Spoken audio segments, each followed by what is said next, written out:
오늘 이사야서 25장 1절로 12절 말씀을 중심으로 해서 이 천국 잔치를 사모하라라고 하는 제목으로 같이 말씀을 나누기를 원합니다.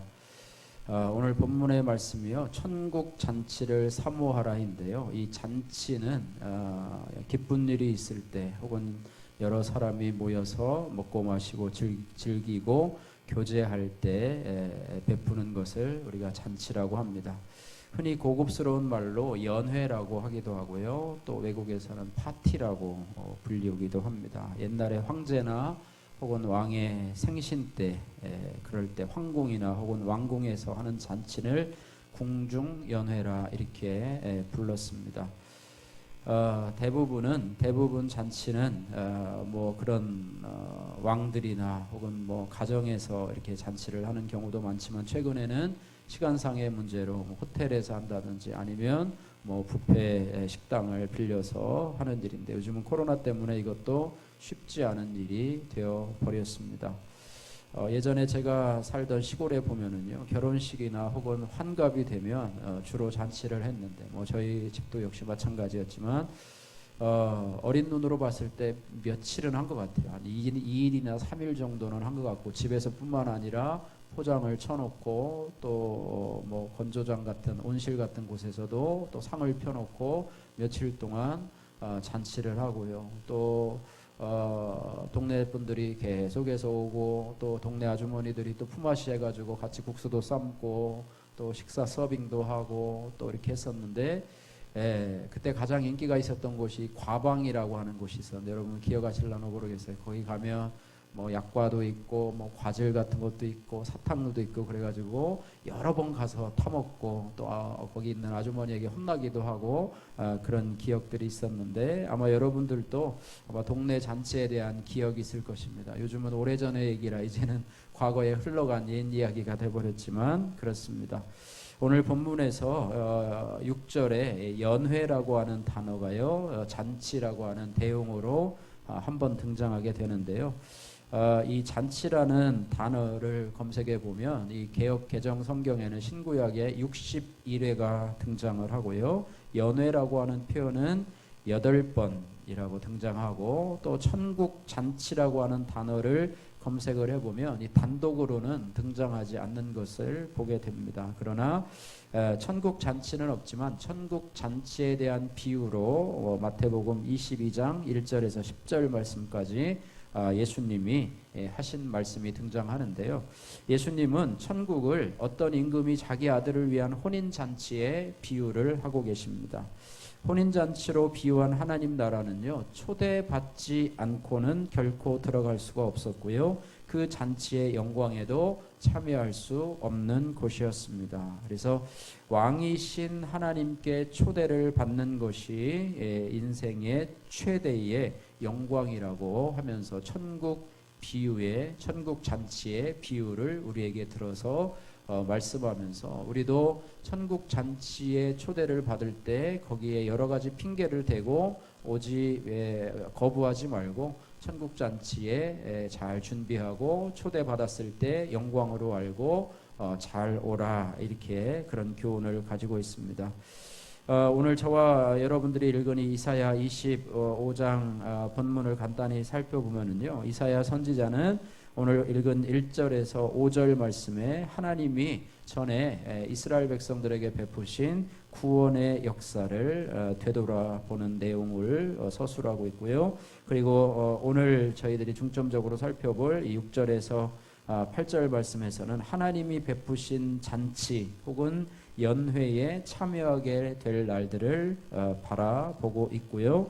이어서 9절에서 12절까지는 하나님의 구원 역사에 대한 반대자로서 상징적인 성격을 갖고 있는 모압에 대한 심판을 밝히고 있습니다. 이런 맥락 안에서 오늘은 주로 6절에서 8절 말씀을 살펴보면서 우리가 천국 잔치에 대해서 살펴보면서 그것을 사모하라라고 하는 제목으로 같이 은혜를 나누기를 원합니다. 우선 우리가 유대인의 잔치 풍습에 대해서 한번 잠깐 살펴보기를 원하는데요. 예수님의 말씀 중에서 이 잔치에 대한 언급이 많이 나오는데요. 유대인들에게 이 잔치 문화는 참으로 익숙한, 우리나라처럼 참 익숙한 그런 문화였는데, 잔치는 일반적인 식사와는 좀 구분이 되는 그런 개념이었습니다. 잔치는 주로 언제 열리냐면 보통 이스라엘의 이 종교적인 날들, 하나님께서 지키라고 하신 기념일들에 열리고, 또 개인적으로 특별한 날들, 이런 날들에 잔치를 베풀게 되었는데요. 특별히 이스라엘에는 이 3대 절기가 있습니다. 여러분도 아시겠지만은 또 이게 또 이름 명칭이 또 너무 똑같은 이름들이 많아서 좀 헷갈리기도 하죠. 여러분, 유대인의 3대 절기 하면 여러분 딱 떠오르게 대답할 수 있습니까? 쉽지가 않죠. 그래서 제가 한번 설명을 해드리면요. 하나는 첫 번째는 유월절이고요. 두 번째는 칠칠절이고요. 하나는 장막절, 요 세 개입니다. 유월절을 무교절이라고도 그러고, 그냥 칠칠절은 단독으로 있고요. 장막절을 초막절 혹은 수장절이라고 이야기를 하면서 1년 매년 세 차례씩 이렇게 지켰고, 그때마다 잔치를 베풀었습니다. 또한 바벨론 포로에서 돌아온 후에요, 종교 지도자들에 의해서 지키기 시작한 부림절과 수전절이 있는데요. 그때에도 잔치가 베풀어졌고, 또한 특별하게 지킨 7년에 한 번씩 있는 그 안식년, 그때에도 잔치가 베풀어졌고, 또 50년에 한 번 있는 희년 때에도 잔치가 베풀어졌고요. 또 매월 초를 월삭이라고 하는데요. 월삭, 매월 첫째 날을 월삭이라고 하는데, 그날에도 또 매주 안식일에도 잔치를 베풀었는데, 이때에도 보통 저녁에 잔치가 베풀어졌다고 합니다. 유대에서는 손님을 큰 잔치에 초대할 때는요, 서신이나 혹은 사람을 보내서 1차적으로 미리 이런 잔치가 있다 이렇게 알리고, 잔치 당일에는 종들을 보내서 다시 한번 영접해 오는 그런 풍습이 있었다고 합니다. 저도 부모님, 아버님 특별히 생신 때 잔치가 있었는데요. 윗마을이 있었고 아랫마을이 있었어요. 제가 우체부가 되어가지고 그 잔치가 다음날 아침에 식사를 하러 오라고 많이 하거든요. 아침 식사하러 오라고 그러면 저녁 때 윗마을 다 다니고, 그땐 자전거도 없어서 걸어서 윗마을 다니면서 또 만나서 내일 아침에 아버님 식사인데 식사하러 오시래요. 또 다음 집 가서 똑똑똑 두드리고 내일 아침에 아버님 생신인데 식사하러 오시래요. 그래가지고 전 동네를 다 다녔어요. 제가 막내인 죄로 인해서 형님들은 없고 저만 주로 많이 심부름을 했었는데, 그런 거를 자주자주 했던 경험이 있습니다. 이렇게 종들을 보내서 영접해 온 풍습이 있었는데요. 결국 2번을 초청하게 되는 것이죠. 먼저 잔치가 있기 전에요, 종들을 보내서 앞으로 있게 될 잔치를 알려주고, 잔치 준비가 완료되면 또다시 종들을 보내서 2번째 초청을 한다고 합니다. 그런데 잔치집 주인은 첫 번째 초대할 때 그 잔치에 참여할 예복을 미리 보내준다고 그래요. 그리고 손님들은 2번째 연락이 오면 몸을 씻고 몸에 기름을 바르고 그때 주인이 보내준 예복을 입고 잔치 자리에 나오게 된다고 합니다. 그래서 초청을 받았는데도 참석하지 않는 것은 아주 큰 신뢰가 되었다고 그래요. 그래서 초청을 이스라엘 나라는요, 전통적으로 특별히 결혼잔치에 초대받은 사람 외에는 가지 못합니다. 우리는 막 아무나 막 가죠. 가서 뷔페 식당에 가서 먹고 오기도 하고 그러는데, 또한 혼인 예식에는 아무 옷이나 입고 갈 수가 없었습니다. 그 예식을 아주 격조 있게 하기 때문에 지정된 의복 외에는 입지를 못한다고 하는 것입니다. 그러므로 예수님이 비유한 이 천국의 혼인잔치, 임금님 아들의 혼인잔치에 초대받았다라고 하는 것은요, 이 일반 사람의 혼인잔치에 초대받는 것도 굉장히 영광인데요, 그런 임금님의 아들의 혼인잔치에 초대를 받았다는 것은 엄청난 그런 영광이 되겠지요. 아무나 초대받을 수 있는 것이 아니기 때문입니다. 여러분, 광복절이나 또 국가 기념일이 있을 때요, 거기에 초대받는 사람들이 있죠. 이번엔 코로나로 인해서 300명만 아니면 1000명만 한다고 할 때, 저는 아직 초청장이 아직 한 번도 안 왔어요. 여러분 초대받으신 적 있나요? 어디 이렇게 저런데 세종문화회관이나 이런 데서 하는데요. 하나님께서 그런 부분을 생각하면요, 초대받는 것이 얼마나 귀한 것인지 알 수가 없어요. 예수님께서도요, 혼인잔치 자리에 기본 준비도 안 한 예복을 입지 않은 사람이 임금에 의해서 잔치 자리에 의해서 쫓겨나는 것을 보게 되었습니다. 너는 왜 예복을 입지 않았느냐라고 하면서 쫓겨나는 그런 모습을 우리가 보았는데요. 그렇게 했어요. 또 잔치가 시작이 되면요, 초대받은 손님들은 잔치가 벌어지는 그런 장소에 들어가서 마음에 드는 자리에 먼저 앉는다고 그래요. 그런데 잔치가 시작해서 주인이 등장하면 그 자리를 다시 배열을 해준다. 배열을 해준다. 잔치 상석이 보통 이렇게 디귿자 식탁으로 되어 있는데요.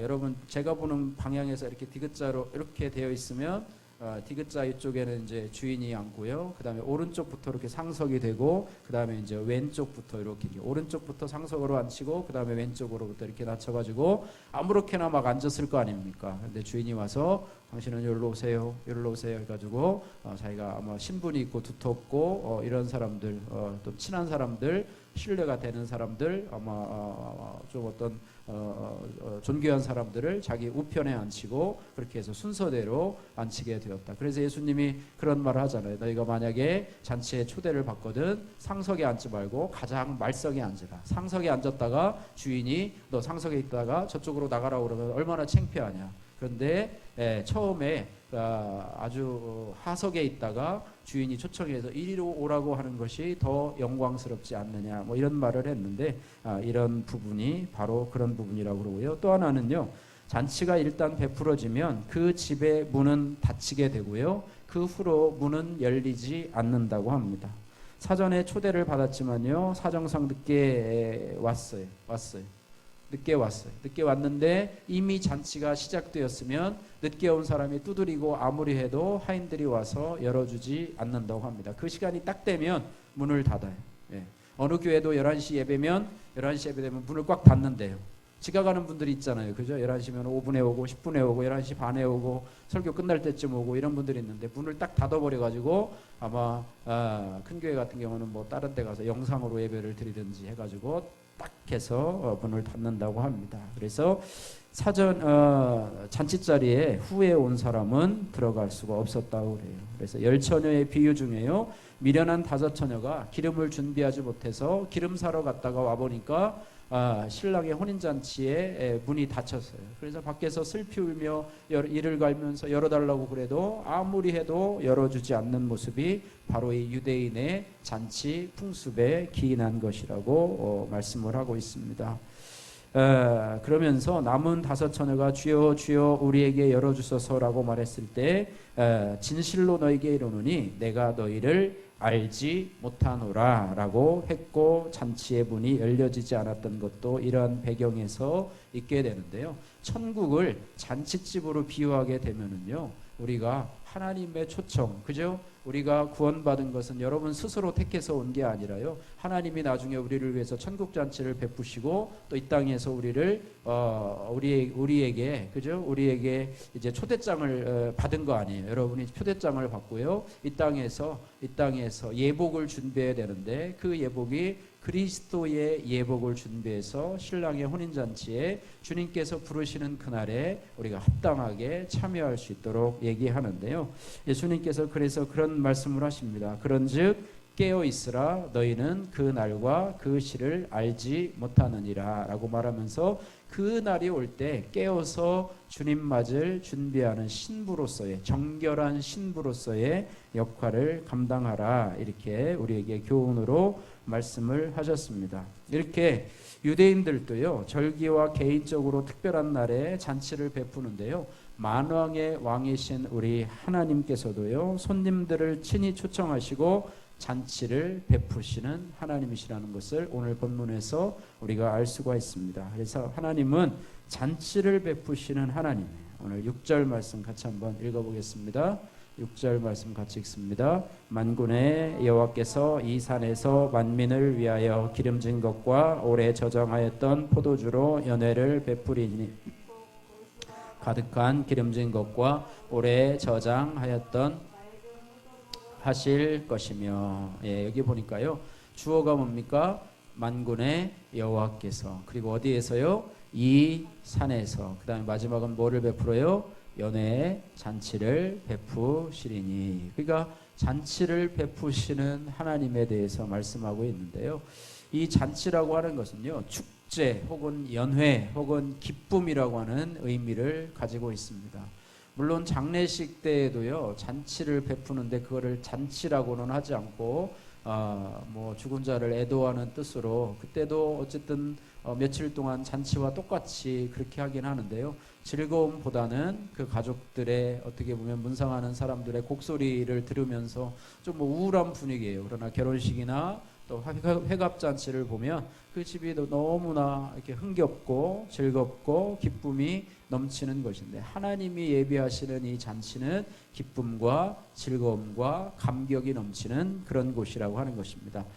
하나님께서 베푸시는 잔치의 장소를 지칭하는 말이 6절에 이 산이라는 표현이 나오게 되는데요. 이 산은 이스라엘 서쪽에 있는 시온산을 의미하는데요. 실제로 이거는 뭐 시온산이 천국의 잔치라기보다는 영적인 의미로 시온산을 의미하고 있는데요. 특별히 계시록 14장 1절 말씀에 보면 어린 양이 시온산에 섰고 그와 함께 14만 4천이 섰는데 그 이마에 어린 양 이름과 그 아버지의 이름을 쓴 것이 또다 기록을 하면서 그 다음 14장 2절 말씀을 보아도요, 시온산에 누가 모여 있느냐, 하나님과 또 예수님과 또 내 생물과 그 다음에 24 장로와 모든 천사들과 또 어린 양의 피에 그의 죄를 깨끗하게 씻은 14만 4천의 무리가 시온산에 함께 모여 있는 것을 보게 됩니다. 그래서 그 장소는요,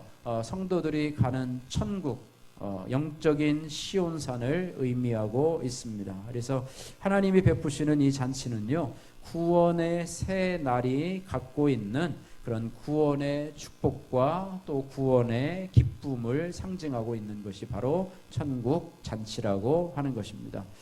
또한 하나님께서 이 잔치를 주관하는 주인이 되어 주시고요, 누구를 초청하시느냐, 원근 각지에서 찾아온 모든 민족을 초청하시는 것을 보게 됩니다. 또한 잔치에 음식이 빠질 수가 없는데요, 여기에 제공되는 음식을 표현하고 있는데 특별히 기름진 것과 오래 저장했던 포도주라고 언급을 하고 있습니다. 이 기름진 것은요, 그 당시 셈족에게 최고의 축제 음식으로서요, 감람류와 살코기로 된 고급 음식을 의미하고 있고요. 또 오래 저장하였던 포도주가 제공이 되는데요, 이는 잘 걸러져 가지고 맑고 가장 향기로운 포도주로서 세상 어디에서도 맛볼 수 없는 가장 맛있는 그런 것으로 묘사를 하고 있습니다. 여러분, 예수님께서도 가나의 혼인잔치에서 물로 포도주를 만들지 않았습니까? 이스라엘의 혼인잔치 집에요, 포도주가 떨어졌다고 하는 것은 결혼의 기쁨이나 축하의 기쁨을 이제는 파국으로 몰고 갈 수도 있는 엄청난 사건이었다고 그래요. 그것은 혼인집의 큰 수치가 되고요, 하객들의 축복을 저주로 변하게 할 수도 있었다고 해요. 그래서 그런 상황 속에서 예수님께서는요, 물로 포도주를 만드심으로 인해서 혼인집과 하객들 모두에게 기쁨을 주셨다, 이렇게 우리가 보고 있습니다. 그래서 좋은 것으로 주시는 예수님께서 이 기적을 통해서 하나님 나라의 풍성함, 축제 때 잔치 때 나누어주는 포도주의 풍성함을 간접적으로 우리로 하여금 경험하게 하셨다는 것입니다. 또한 이 잔치를 보면은요, 이 초대교회 성도들의 이 교제를 보면 그것이 바로 천국 잔치의 모형이었던 것을 보게 됩니다. 그래서 초대교회 당시 성도들은요, 날마다 마음을 같이해서 성전에 모이기를 힘쓰고 집에서 떡을 떼며 기쁨과 순전한 마음으로 음식을 먹게 되었다, 이렇게 하죠. 날마다 잔치를 벌입니다. 그래서 잔치는 다른 말로 교제입니다. 교제. 서로 혼자만 가서 먹고 혼밥하고 혼술하고 오는 것이 아니라 서로 모여서 음식을 나누며 대화하고 이야기하고, 여러분 결혼식도 가서 만나면 그 주위에 온 사람들인데 내가 아는 사람도 가끔씩 있잖아요. 그러면 어떻게 지냈냐, 동창들도 만나면 그동안 어떻게 지냈냐, 참 반갑다 하면서 서로 이야기하면서 안부도 묻는 그런 교제의 시간이 되는데요, 특별히 성도들 간의 교제는 세상 사람들의 교제와는 좀 격이 다른 교제로서 하나님 안에서, 말씀 안에서, 성령 안에서 믿음 안에서 하는 그런 교제로 우리가 천국 잔치의 모형으로 우리가 생각한다라고 하는 것입니다. 그래서 이런 부분을 살펴볼 수가 있고요. 저희들이 큐티 나눔을 지금 하고 있는데요. 큐티 나눔을 하는 어느 목사님께서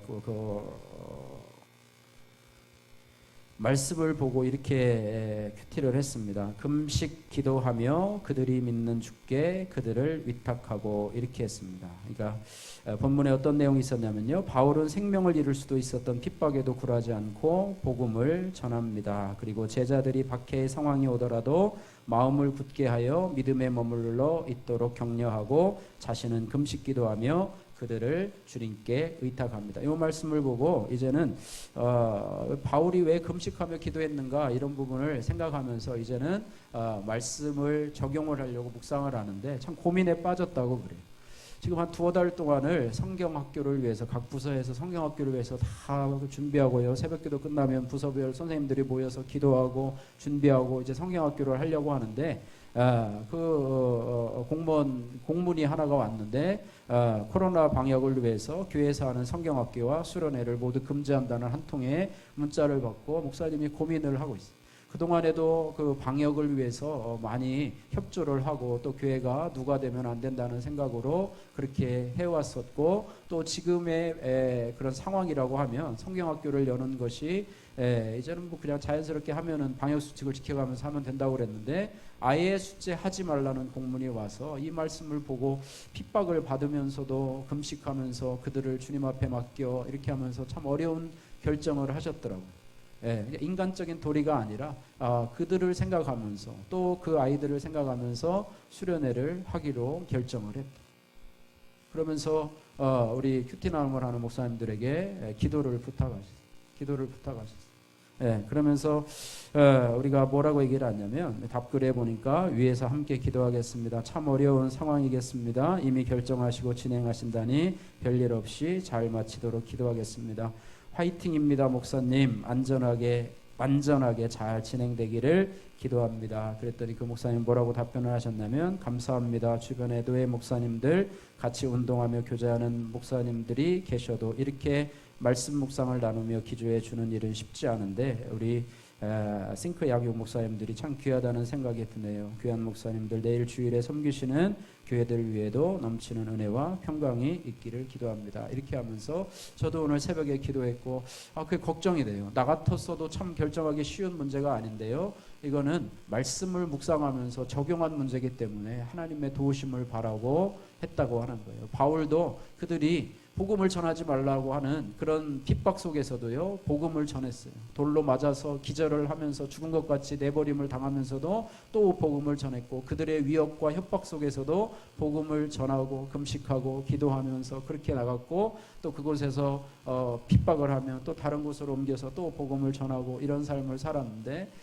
어쨌든 이렇게 말씀을 적용하면서 할 때에 우리도 함께 기도하면서 여러분도 생각이 나시면 그 교회를 위해서 그 목사님을 위해서 성경학교가 잘 진행될 수 있도록 위해서 기도해 주시기를 바랍니다. 그래서 이런 잔치는요 교제라고 하나님 안에서의 교제이고 말씀 안에서의 교제라고 하는 것입니다. 제가 큐티 나눔을 하게 되는데요. 저기뿐만 아니라 또 몇몇 분들과도 나눔을 하는데 이 반응이 별로 없어요. 그래서 제가 큐티를 잘 못해서 그런가 보다. 뭐 그런 생각도 하고 그렇게 합니다. 그래서 다른 분은 어떤 식으로 하냐면 그냥 아멘 하시는 분도 있어요. 우리 실행위원회 얘기하는 게 아니고요. 다른 분들도 있는데 말씀 카드 보내는 것처럼 그냥 눈으로 보시는 분도 있고요. 아무런 반응도 없는 분들이 대부분이고요. 아멘 하시는 분도 있고요. 또 가끔씩 자기 얘기를 써서 보내시는 분도 있어요. 이것도 어떻게 보면 교제인데요. 교제는 뭐냐면 소통이에요. 서로 간의 소통이에요. 여러분이 만약에 리더가 되어서 여러분 그 주위에 부역 식구들하고 나눴어요. 여러분이 리더가 되어서 실컷 나눴는데 다른 분들은 말 한마디도 안 해요. 뭐 그런 경우겠죠. 그래서 서로 간에 어떤 교제 주고 받고 하는 그런 교제들 속에서 우리가 더 성장하고 이런 부분이라고 하는 것입니다. 목사님들도 처음에는 제가 먼저 올렸었는데 아무도 답을 안 하는 거예요. 7명이 하신다고 하고 했는데 아무도 안 하시는 거예요. 그러다 보니까 제가 자꾸 올리다 보니까 이제 점점 해서 지금은 한 3분, 4분 정도가 한 3분 정도는 아직도 답이 없어요. 그냥 댓글만 한 번씩 달고 이렇게 하시는데, 그렇게 해서 여러분들도요, 실행위원회에서 그것을 여러분이 좀 연습을 좀 하세요. 연습을 좀 하셔서 좀 이렇게 반응을 좀 하시고, 또 대꾸도 좀 하시고, 또 여러분의 느낀 점들도 좀 얘기해 주시고, 이렇게 하면서 우리가 말씀 안에 교제가 이루어져 가고, 또 서로의 기도 제목도 발견하고, 또 나의 연약함들도 나누고. 그러니까 신앙생활은 혼자 하는 게 아니에요. 혼자 하는 게 아니라 같이 나눔으로 인해서 이것이 성장하고요, 그렇게 되는 것입니다. 그래서 그런 것이 잔치이고, 하나님이 잔치를 베푸시는데요, 이 잔치의 특성이 2가지가 있습니다. 첫 번째는 자유의 잔치입니다. 오늘 7절 말씀 같이 한번 읽어보겠습니다. 7절 말씀 같이 읽겠습니다. 또 이 산에서 모든 민족의 얼굴을 가린 가리개와 열방 위에 덮인 덮개를 제하시며. 이 산에서 모든 민족의 얼굴을 가린 가리개와 열방 위에 덮인 덮개를 제하신다, 이렇게 말씀하고 있습니다. 시온산에서 베풀어지는 잔치는요, 단순한 그런 축하연이 아니고요, 하나님께서 잔치에 참여한 모든 민족에게 그런 놀라운 선물을 주십니다. 어떤 선물을 주시냐면, 잔치의 주인 되신 하나님께서 모든 민족의 얼굴을 가린 가리개와 열방 위에 덮인 덮개를 제거해 주신다고 말씀을 하고 있습니다. 쉬운 성경에 보면은요, 하나님께서 이 산에서 모든 민족을 덮은 덮개를 벗겨 내실 것입니다. 또 현대인의 성경을 보니까 온 인류를 덮고 있는 슬픔의 구름을 걷어 버리시고, 이렇게 번역을 했습니다. 민족들에게 씌워진 가리개와 덮개는요, 고린도 후서 3장 15절에 얼굴에 덮는 수건이라고 하는 표현으로 나타나고 있는데요, 여러분이 출애굽기에서 아시다시피요, 모세도 시내산에서 하나님과의 교제를 통해서 얼굴에 광채가 나서 하나님의 말씀을 전한 이후에 얼굴에 수건으로 그 광채 때문에 가렸던 그런 모습을 보게 됩니다. 그래서 그것과 그것을 우리가 연관을 시켜 보는데요, 그것이 전혀 똑같이 일치하지는 않지만은요, 특별히 이 바울은요, 모세의 얼굴에 가려진 수건을 고린도 교회 교인들의 마음을 덮은 수건과 연관을 시키는데요, 그것은 뭐냐면, 그 덮개가 벗겨지는 것은 뭐냐면 회개하고 회심하는 것을 의미하고 있습니다. 그래서 그들이 자신의 죄, 또 자신의 어떤 허물들에 대해서 그동안은 숨겨져 있었는데, 하나님이 그들의 덮개를, 그들을 덮고 있는 그런 죄와 허물, 그들의 어떤 저주받을 만한 그런 행동 양식, 이런 것들을 벗겨주심을, 회개를 통해서 벗겨주심으로 인해서 자유를 주시겠다, 이렇게 말씀하고 있습니다. 그래서 회심하는 자라고 하는 것은 뭐냐면, 그 마음의 수건이 벗겨지는 것을 의미하고 있습니다.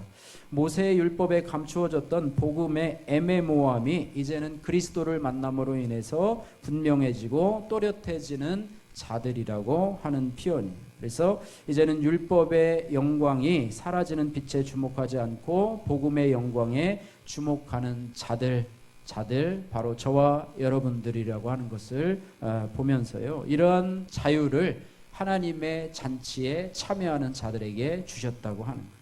그래서 이 베일이 벗겨진 순간 사람은 자유하게 된다라는 거예요. 그 베일이 사라짐으로 인해서 이제 사람들은 마치 얼굴에 얼굴을 대면하여 보는 것처럼 주님의 영광을 보게 될 것입니다.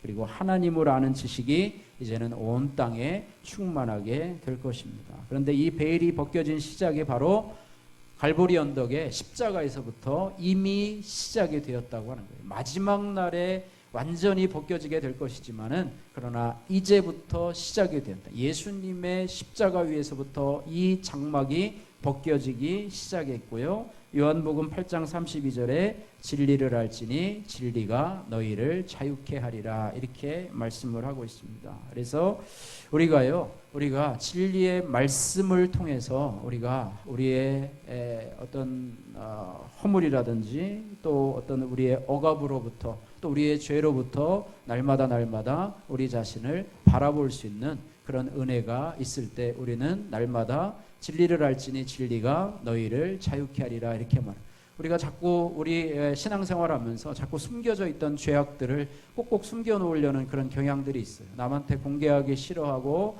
또 오픈하기 싫어하는 마음도 있어요. 왜 오픈하기 싫어하냐면 그것이 잘못하면 또 나에게 상처가 될까봐 그렇습니다. 그래서 저도 매일매일 이렇게 큐티를 하면서요, 또 이게 부담이 돼요. 솔직히 이런 부분은 오픈을 해야 되나 말아야 되나 고민이 되면서도 그 수위를 적당히 이렇게 조정을 하고 있는데요. 그러면서도 나 자신을 보고 또 내가 지난 날에 그런 있었던 그런 사건을 말씀으로 해석하면서 또 말씀의 빛 아래에서 내가 나 자신을 돌아보고 결단하고 회개하는 모습을 통해서 좀 자유로워진다는 것을 느끼고 있습니다.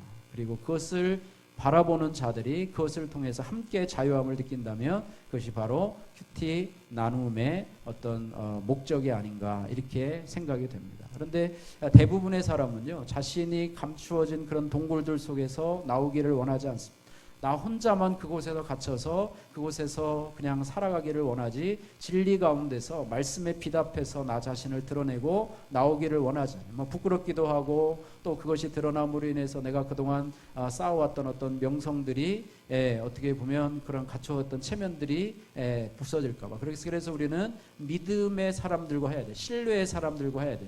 나를 지금 해하려고 하는 사람들한테 큐티 나눔을 했다가요, 그것은 바로 칼로 창으로 아마 나에게 다가올지 몰라요. 그래서 우리는 믿음의 식구들과 신뢰관계가 쌓아진 사람들과 나의 연약함을 가지고 험담하거나 또 책망하지 않고 그것을 위해서 안고 기도해 줄 사람들과 함께 나눠야 된다는 거예요. 만민에게 선포할 수 있는 그런 내용은 아닙니다. 그래서 우리가 그런 부분을 해야 되고, 또 내가 공개하기 부끄러운 것들은 좀 시간을 두고 공개하지 말고 하나님 앞에 기도하면서 또 시간을 두고 나가야 될 줄로 믿습니다. 그래서 그날의 베풀 잔치는요, 진리 안에서 우리를 자유케 하는, 우리를 덮고 있는 덮개를 벗겨주는 자유의 잔치가 될 것이고요.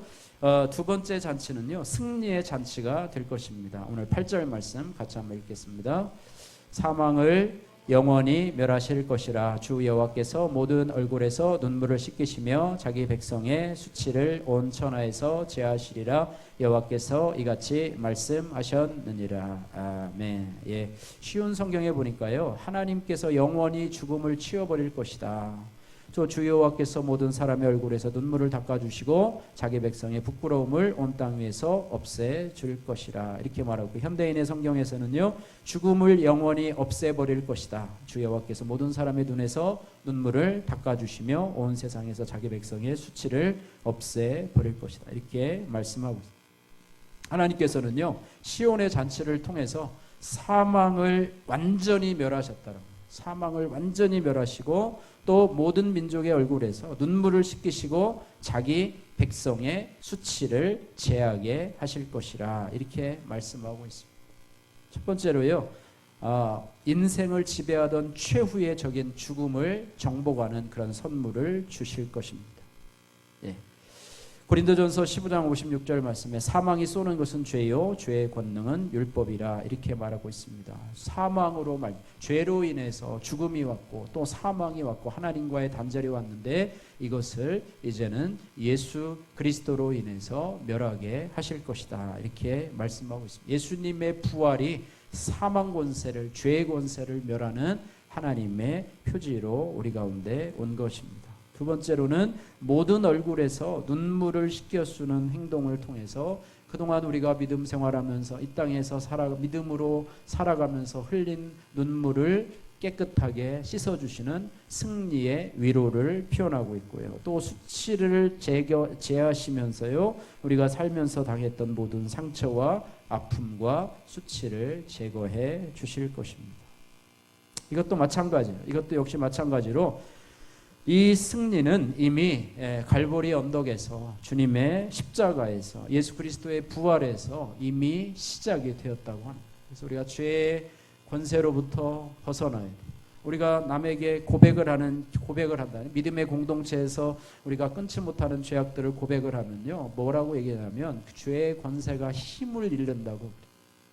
그동안에 강력하게 나를 지배했고 나를 앞으로 나가지 못하게 했던 그런 죄의 권세가 있어요. 그런 권세를 공동체 앞에서 성령의 인도하심 가운데 오픈을 하게 되면은요, 그 죄가 이제는 정체가 드러나서 더 이상 나를 해하지 못하고 힘이 막 빠져버리는 거예요. 힘이 막 멈춰 있었는데 거기에다가 무슨 에드볼론 같은 데다가 그냥 바늘로 찔러서 바람을 빼는 것과 같이 쭈글쭈글해지는 그런 모습으로 된다고 하는 것이죠. 네. 그래서 우리는 이런 부분들을 생각하면서 우리의 죄의 권세를 누르면서 또 말씀을 통해서 우리의 눈물을 씻겨주시는 하나님, 또 나의 수치를 제거하신 하나님을 지금 이 땅을 살아가면서도 우리가 믿음으로 경험하는 삶을 살아가야 된다라고 하는 것입니다. 아니 나중에 천국 가서 하나님이 다 제해 주시겠지가 아니라 십자가에서 이미 시작이 되었고 부활에서 이미 시작이 되었기 때문에 우리는 그것을 하는 과정 속에 있고, 주님의 천국잔치에 가면 이제는 완전하게 우리가 아직도 제하지 못한 그런 것들을 완전하게 제하해 주시고 완전히 우리의 눈물을 닦아 주시고 죄의 사망 권세에서 완전히 우리를 해방시켜 주실 거라고 하는 것입니다. 적용의 말씀입니다. 나는 매일 말씀 안에서 나의 죄를 깨달아서 주 안에 극복하고 내 안에 눈물을 보며 그것을 씻기시는 하나님을 경험하고 있습니까? 네, 말씀을 마치겠습니다. 이 땅에서 하나님의 자녀로 살아가는 성도는요, 시온산에서 베푸시는 하나님의 천국 잔치를 사모하면서 살아가야 합니다. 이 잔치는 자유의 잔치이며 승리의 잔치가 될 것입니다. 이 잔치는 이미 예수 그리스도의 십자가와 부활로 이미 시작이 되었습니다. 그래서 우리는 진리 안에서 또 성령 안에서 이런 자유의 잔치를 누리며 살아야 합니다. 또한 죄와 사망으로부터의 자유, 수치로부터의 자유를 주 안에 누려야 할 것입니다. 또한 아직 오지 않은 완전한 천국 잔치를 소망하고 사모하면서요, 이 땅을 주님과 동행하면서 또 말씀과 동행하면서 성도들과 깨달은 말씀으로 교제하면서 우리를 정결한 신부의 모습으로 단장하면서 예복을 입고 신랑의 혼인잔치, 예수님의 혼인잔치에 들어갈 정결한 신부로서의 삶을 감당해야 한다고 하는 것입니다. 또 깨어서 그날 그 시를 우리가 알지 못하지만 그러나 주님이 우리를 부르시고 할 때에 우리가 아멘으로 화답하며 그 천국잔치, 그죠? 등과 기름을 준비한 슬기로운 다섯 처녀처럼 주님이 천국잔치에 문이 열렸다고 들어오라 할 때에 그때 가서 황급하게 가서 기름을 사러 가는 어리석은 다섯 처녀가 아니라 준비된 자로서 준비되어서 예복을 준비해서 갔는데 너 예복은 왜 안 입고 왔느냐, 또 예복은 어디 있느냐라고 하면서 하지 말고 우리가 종교생활하지 말고 신앙생활하면서, 제가 다시 큐티를 시작한 지가 한 2개월 정도 되었는데요, 매일매일 오늘 새벽에도 하고 왔어요. 하고 왔는데 그걸 하면서 이제는 좀 더 우리 그 신앙생활이 그냥 예배 중심의 신앙생활이 아니라 이제는 개인적으로 여러분이 말씀을 만나고, 제가 이렇게 나누는 것은요, 여러분에게 젖을 먹이는 것과 똑같아요. 여러분이 이제 나중에는 여러분 스스로가 큐티 교재를 가지고 여러분이 은혜 받은 말씀으로 교훈을 받고 스스로 적용하고 여러분도 남에게 나누어주는, 여러분이 전도하고자 하는 자에게 나눠주는 그런 삶을 살아야 돼요. 제가 하는 건 아주 기초적인 거예요.